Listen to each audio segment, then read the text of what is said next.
دوسری بات باندیوں سے متعلق کہ اللہ تعالیٰ نے باندیوں سے ہم بستری کو بھی جائز قرار دیا۔ یہاں بھی اسلام پہ بہت اعتراض کیا جاتا ہے کہ اسلام میں باندیاں ہیں باندیاں۔ دیکھیں اسلام جب آیا دنیا میں تو باندیوں کا رواج تو پہلے سے ہی تھا۔ اسلام نے کیا کیا کہ اسلام کے پاس 3 آپشن تھے۔ جب آپ جنگ میں قیدی بنا کے لاتے ہیں عورتوں کو اور مردوں کو، تو آپ کے پاس 3 آپشن ہیں۔ ایک آپشن تو یہ کہ آپ نے جن کو زور اور طاقت سے گرفتار کیا ہے آپ ان سب کو قتل کر دو، ایک آپشن یہ۔ دوسرا آپشن یہ بغیر کسی معاوضے کے آپ ان تمام کے تمام کو رہا کر دو۔ تو یہ دونوں آپشن ایک ایسے آپشن ہے کہ آپ نے ایک قوم کو فتح کیا طاقت کے زور پہ،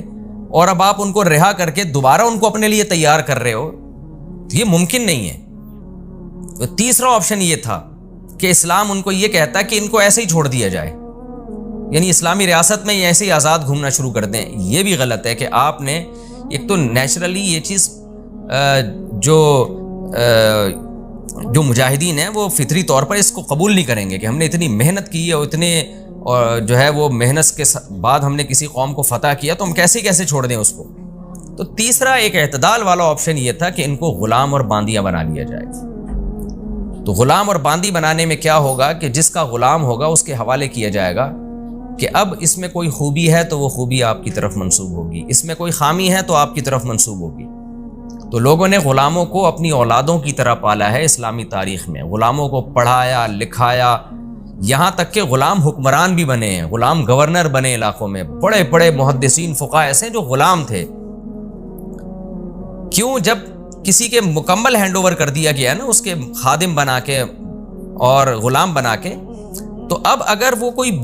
بری چیز کرے گا تو آقا بدنام ہوگا کہ فلاں کا غلام ہے یہ کام کر رہا ہے، آقا نے تربیت نہیں کی۔ تو اسلام میں غلامی کا وہ کانسیپٹ نہیں ہے جو یورپ میں ہے کہ جیلوں میں ڈال دو اور ان سے مشقت والے کام لو اور ان سے جانوروں سے بدتر سلوک کرو ان کے ساتھ، بلکہ اسلام میں غلام کو ایک قسم کی رشتہ داری قرار دی، اس کو وراثت بھی ملتی ہے۔ اگر آپ کے یعنی غلام جب مر جائے گا نا تو اس کی وراثت مولا کو ملے گی اگر اس کے کوئی دوسرے وارثین نہیں ہیں۔ تو ایک حدیث میں آتا ہے لحمتن کا لحمت النسب، یہ جو غلامی ہے نا یہ نسب کی طرح کا ایک رشتہ اسلام نے بنا دیا، اس کو نسب کی طرح کا، یعنی اس کو ایک لحاظ سے آپ کی اولادوں کی طرح بنا دیا اسلام۔ تو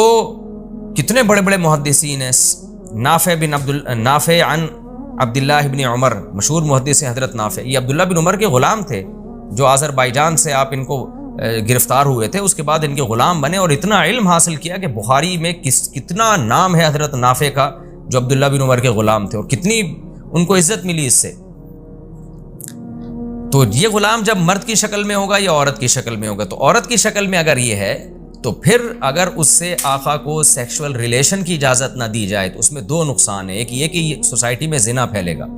اس عورت کا نہ کوئی شوہر ہے نہ کوئی اس کا مولا کو آپ اجازت دے رہے ہیں کہ اس سے ریلیشن قائم کرے، تو یہ عورت کہاں جائے گی؟ اس میں بھی ڈیزائرز ہیں نا، وہ زنا کی طرف جائے گی، وہ زنا کو اپنا پیشہ بنائے گی۔ دوسرا آپشن یہ کہ پبلک پراپرٹی بنا دیا جائے، جیسے کہ آج کل جیلوں میں جو کچھ ہو رہا ہے کہ ایک عورت سے کتنے لوگ اپنی ہوس پوری کرتے ہیں۔ تو اعتدال کا راستہ یہ تھا۔ اچھا، تیسرا آپشن یہ تھا کہ اس کو کہا جائے کہ جو مولا ہے اس کو کہا جائے کہ اس کو بیوی بناؤ۔ تو یہ بات حقیقت ہے کہ بیوی بنانا اس کے لیے بہت مشکل ہے، کیونکہ ایک دشمن قوم کی ایک عورت جس کو ہم جبرن قہرن جنگ فتح کر کے لے کر آئے ہیں، اس کو کون اتنی عزت دے گا کہ بیوی بنا کے رکھے؟ تو اسلام نے ترغیب تو یہ دے دی کہ اس کو آزاد کر کے بیوی بناؤ، لیکن اس جبری قانون نہیں بنایا۔ جبری قانون یہ کہ باندی کے طور پہ بھی آپ رکھ سکتے ہیں، لیکن ترغیب دی کہ اس کو آزاد کرو، اس کو بیوی بناؤ۔ تو اس سے بڑا احسان میں سمجھتا ہوں اس دور میں تو کیا آج بھی کسی عورت پر ہو نہیں سکتا کہ وہ جنگی قیدی ہو اور آپ اس کو حکم دیں مولا کو کہ جو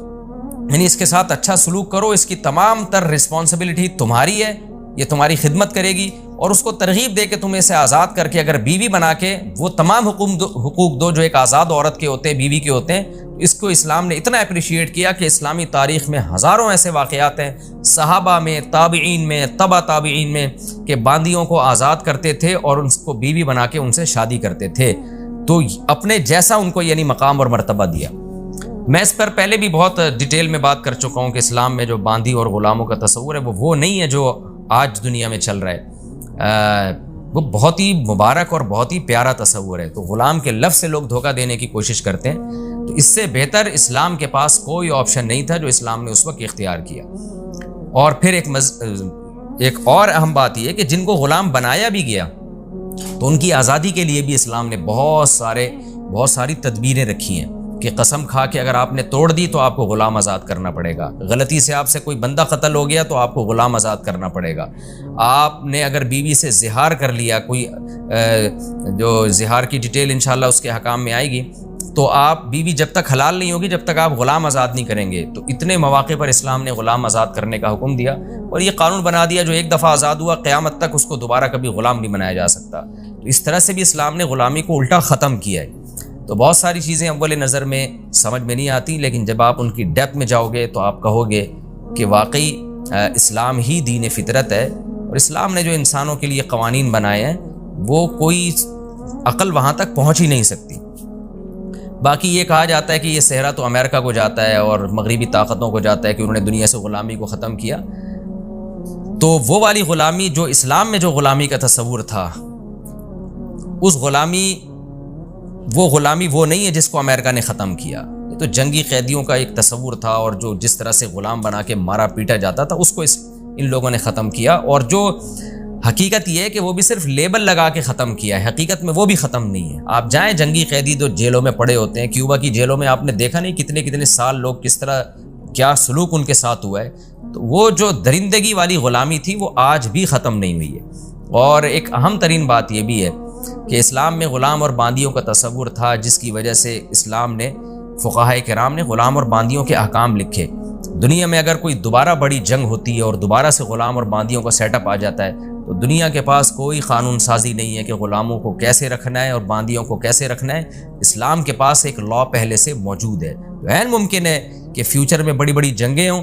اور دوبارہ سے غلام اور باندیوں والا سیٹ اپ آ جائے، لوگ ایک دوسرے کی مردوں کو اور عورتوں کو غلام بنانا شروع کر دیں،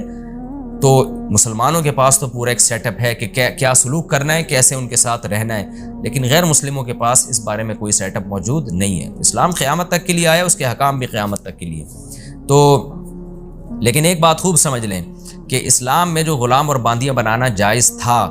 اس میں ایک بہت اہم شرط یہ تھی۔ میں نے چونکہ اس مسئلے پہ پرسنلی بہت تحقیق کی ہے، تقریباً 15 سے 20 سال پہلے، بلکہ شاید اس سے بھی زیادہ ٹائم گزر گیا ہو۔ ایک ہمارے پاس سوال آیا تھا کہ آج کیا غلام اور باندیوں کو بنانا ممکن ہے جنگوں میں؟ تو اس کا جواب خوب سمجھ لیں، آج ہمارے لیے یہ ممکن نہیں ہے۔ وجہ اس کی یہ کہ اس پر بھی فقہا کا اجماع ہے، قدیم فقہا کا، کہ غلام اور باندیاں وہاں بنائی جائیں گی جہاں غیر مسلم کا آپ سے کوئی معاہدہ نہ ہو اور وہ اس تملک بالقہر کو جائز سمجھتے ہوں، کیونکہ اس دور میں کافر لوگ سمجھتے تھے کہ جب کسی قوم پہ حملہ کیا جاتا ہے تو اس کے مردوں اور عورتوں کو پر جب آپ غالب آ جاتے ہیں تو آپ کی ملکیت ثابت ہو جاتی ہے۔ تو جو قوم جائز نہیں سمجھتی تملک بالقہر، اس کو کہتے ہیں فقہ کی اصطلاح میں تملک بالقہر، یعنی کسی پر جبراً آپ نے قبضہ کر لیا تو آپ اس کے مالک بن جائیں گے، تو یہ اسی قوم کے لیے حلال ہے، جو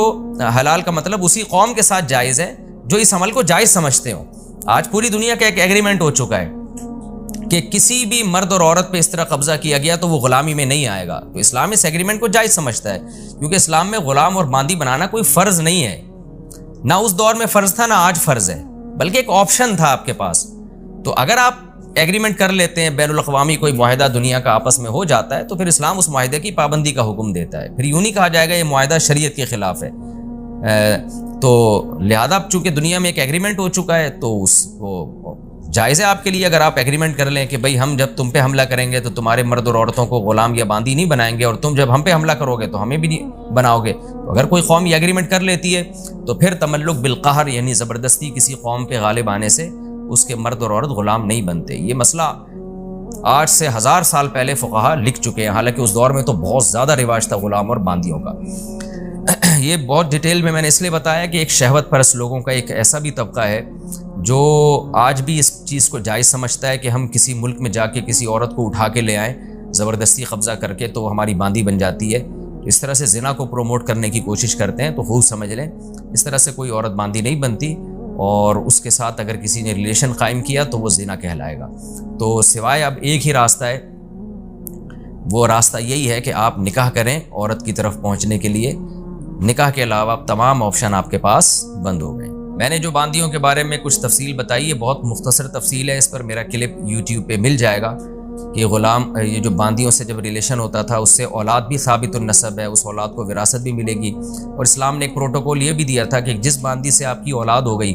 تو اب وہ باندی مزید غلام نہیں بن سکتی، آپ کے مرنے کے بعد اس نے لازمی آزاد ہونا ہے۔ تو اس کو ایسی باندی کو ولد کہا جاتا ہے۔ تو یعنی بہت سارے احسانات اور پروٹوکول اسلام نے باندیوں کو دیے۔ تو یہ پوری ڈیٹیل آپ کو میرے یوٹیوب پہ جب آپ سرچ کریں گے اسلام میں میرا نام لکھ کے کہ اسلام میں غلام اور باندیوں کا کیا تصور تھا، تو وہ پوری ڈیٹیل آپ کو مل جائے گی۔ کیونکہ یہ تفسیر کا لیکچر ہے تو اس میں کوشش یہ کرتا ہوں کہ ٹو دا پوائنٹ جو آیتیں ہیں انہی کا مفہوم آپ کے سامنے میں پیش کروں، زیادہ میں ڈیٹیل میں نہ جاؤں۔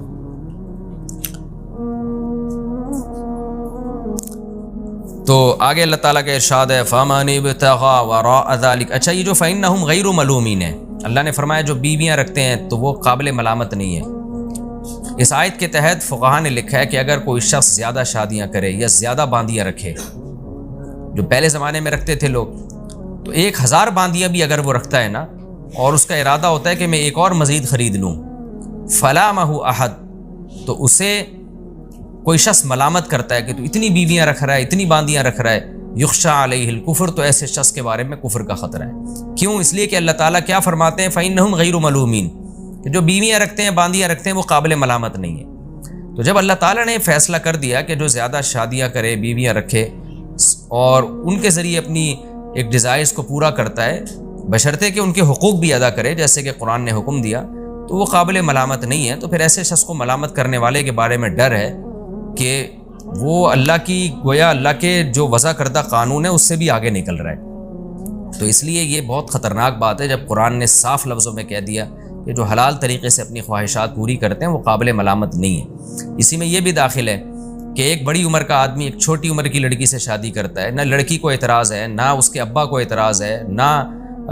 خاندان کو، جو بھی اس کے لڑکی کے اولیاء ہیں ان کو اعتراض ہے، تو بے شک وہ شخص مزے کے لیے شادی کر رہا ہے، تو اس میں کوئی حرج نہیں ہے۔ مزے کے لیے اگر زنا کرے گا تو حرام ہوگا، اگر زوجہ کے پاس جا رہا ہے اور اس کے حقوق بھی پورے کر رہا ہے تو اس میں کوئی گناہ نہیں ہے۔ یہ اپنی طرف سے کچھ لوگ صوفی بنے ہوتے ہیں اور جناب وہ پابندیاں لگا رہے ہوتے ہیں کہ جی اسلام میں مزے کے لیے شادی نہیں ہے۔ بھائی آپ اگر اچھی خوراک کھاتے ہیں صرف زبان کے چٹخارے کے لیے لیکن حلال ہے وہ، تو جب اس پہ وہ قابل ملامت نہیں ہے، لوگ سموسے پکوڑے کھا رہے ہیں، نہاریوں میں نیمبو نچوڑ کے کھا رہے ہیں صرف زبان کے چٹخاروں کے لیے، کوئی ڈاکٹر نے تھوڑی مشورے دیے ہوتے ہیں، تو جب ایسا شخص قابل ملامت نہیں ہے، تو اگر کوئی شخص صرف اس لیے نکاح کر رہا ہو کہ میں عیاشی کروں گا لیکن ان کے حقوق بھی ادا کروں گا، یہ حقوق کی بار میں بار بار اس لیے کہہ رہا ہوں کہ ایسا نہ ہو کہ حقوق کو بیچ سے نکال دیں، تو وہ بھی قابل ملامت نہیں ہے، اس کا اپنی پرسنل لائف ہے، جو مرضی کرے وہ، لوگوں کو اس پہ بھی اعتراض ہوتا ہے۔ ہاں یہ الگ بات ہے کہ جن لوگوں کا مینٹل لیول اوپر کا ہے، ذرا اچھا سوچتے ہیں، بڑا سوچتے ہیں، تو ان کے لیے شادی میں صرف مزے کے لیے نہیں کر رہے ہوتے وہ، جیسے ہمارے نبی صلی اللہ علیہ وسلم نے جو نکاح کیے ہیں تو اس میں بڑی بڑی مصلحتیں تھیں، حکمتیں تھیں، حالانکہ بڑی بڑی عرب کی خوبصورت عورتیں تھیں جن کے سے آپ نے نکاح نہیں کیا، لیکن آپ صلی اللہ علیہ وسلم نے بیوہ عورتوں سے نکاح کیا، حضرت عائشہ سے نکاح کیا کیونکہ وہ ذہین فتین بہت تھی، آگے اللہ نے ان سے دین کا کام بہت لینا تھا۔ پہلا نکاح آپ نے کیا حضرت خدیجہ سے جو آپ سے عمر میں 15 سال بڑی تھی۔ تو نبی کی سیرت یہ بتاتی ہے کہ آپ صلی اللہ علیہ وسلم کے پیش نظر نکاح میں معاذ اللہ عیش و عشرت نہیں تھا۔ تو بلند ذوق نظر جن لوگوں کا ہے وہ نکاح میں صرف عیش و عشرت کے لیے نکاح نہیں کرتے، ان کے سامنے بہت ساری مصلحتیں ہوتی ہیں، لیکن اگر کوئی عیش و عشرت کے لیے بھی کر رہا ہے تو ملامت کے قابل بہرحال وہ نہیں ہے، گناہگار پھر بھی نہیں ہے وہ۔ تو زنا سے بہتر ہے کہ آپ جس زنا میں عیاشی تلاش کر رہے ہیں وہ آپ حلال طریقے پہ آ جائیں۔ تو اس مضمون کو نبی صلی اللہ علیہ وسلم نے بیان کیا کہ تنکح المرأۃ لاربع، آپ صلی اللہ علیہ وسلم نے فرمایا کہ عورت کو 4 وجہ سے عورت سے نکاح کیا جاتا ہے، کہ اس کے حسن و جمال، اس کے خاندان، اس کے مال اور حسب نسب، پھر آپ نے فرمایا سب سے، اور اس کی دینداری، آپ نے فرمایا فاظفر بذات الدین، سب سے پہلے عورت کے دین کو ترجیح دو۔ تو حسن اور دین میں اگر ٹکراؤ آ رہا ہے تو پھر دین کو ترجیح دینی چاہیے، حسن و جمال کو نہیں۔ تو یہ اس لیے کہ نبی صلی اللہ علیہ وسلم نے بتا دیا، کیونکہ دینداری کو ترجیح دینے میں بہت ساری حکمتیں اور مصلحتیں حاصل ہوں گی، اولاد دیندار ہوگی، اور آپ نے دین کو چھوڑ کر صرف حسن کو ترجیح دے دی تو تھوڑی سی عیاشی آپ کی ہو جائے گی. تو اس لیے یہ مسئلہ بھی خوب سمجھ لیں کہ کوئی صرف عیاشی کے لیے بھی شادی کرتا ہے، عیش و عشرت کے لیے، لیکن حقوق پورے کرے گا تو قابل ملامت بھی نہیں ہے، گناہ گار بھی نہیں ہے. لیکن افضل کیا ہے اور زیادہ جو ایک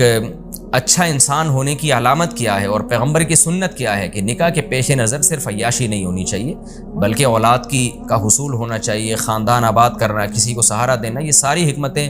اگر آپ کے پیش نظر ہیں تو نکاح کرنا آپ کے لیے زیادہ افضل ہوگا.